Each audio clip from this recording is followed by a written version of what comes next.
After graduating from Stanford University, Frank Beazley worked in TV sales in California and Chicago. He became national sales director for CBS in New York, then moved to Philadelphia to be the director of sales at WCAU-TV for 12 years. While there, he met and later married children's TV host Pixanne, future Broadcast Pioneers Hall of Fame member Jane Norman. Beezley founded his own TV syndication company and later co-founded the production company Center City Film and Video. Red Benson hosted a number of local and national radio and TV programs from New York and was the original host of the popular TV musical game show Name That Tune. A kinescope of one of his shows is enshrined in the Paley Center for Media in Manhattan. Before New York, Benson worked at WEEU in Reading and WCAU in Philadelphia. After New York, he took up residence at WPEN, hosting a talk show in the 50s and 60s. Red Benson was only 49 years old when he passed away in 1966. Bud Brees started singing at age 12. Sang with the big bands of the 30s and 40s, and recorded hundreds of records, selling millions of copies. In 1951, Bud came to Philadelphia and WPEN Radio for a 6-month trial. He ended up staying for 11 years. Not your typical record spinner, Bud Brees sang along with the records, becoming known as the singing disc jockey. After a successful second career selling insurance, Bud Brees returned to WPEN in the 80s for another 7 years. Tom Big Daddy Donahue was a pioneering disc jockey, station manager, concert promoter, talent manager, record producer, and psychedelic nightclub operator. While working at WIBG in Philadelphia, he was recruited to San Francisco in 1961 by former WIBG program director Les Crane. Later, Donahue took over programming for a foreign language station and changed it into America's first progressive or free-form radio station. He is one of only 3 disc jockeys inducted into the Rock and Roll Hall of Fame. WIP Radio started broadcasting in March 1922, and within days, Uncle Whip was on the air reading children's bedtime stories. Within a month, the show was a sensation, and Uncle Whip was one of the most popular people in Philadelphia. The most popular of all the Uncle Whips was Christopher Graham. He did a Sunday afternoon program called Uncle Whip's Children's Hour.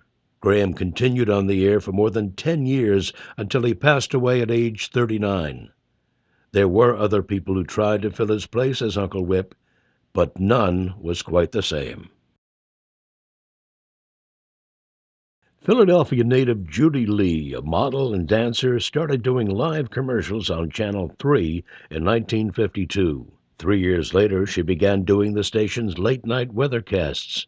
In 1958, she became one of the country's first female news anchors, hosting the weekend news show on Channel 3. She also worked in New York as one of the co-anchors of The Today Show and was married for a time to WCAU-TV commentator and Broadcast Pioneers Hall of Fame member Dr. Charles Lee. Judy Lee passed away suddenly in 1958 at age 37.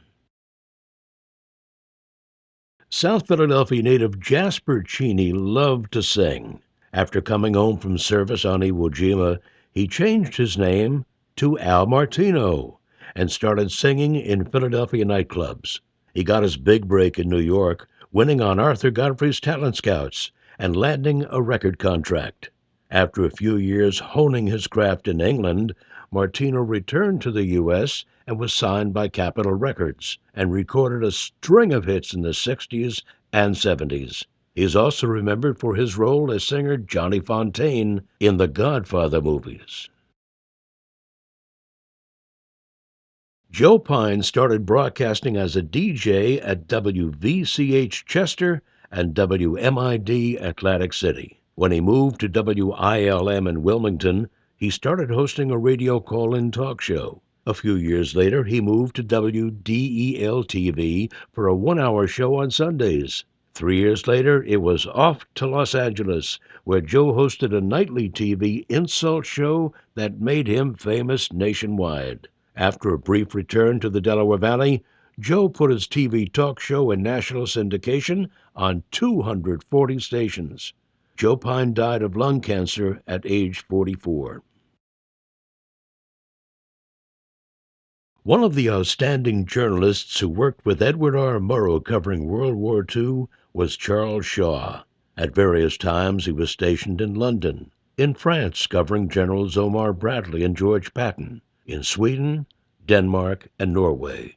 He also covered the birth of the United Nations.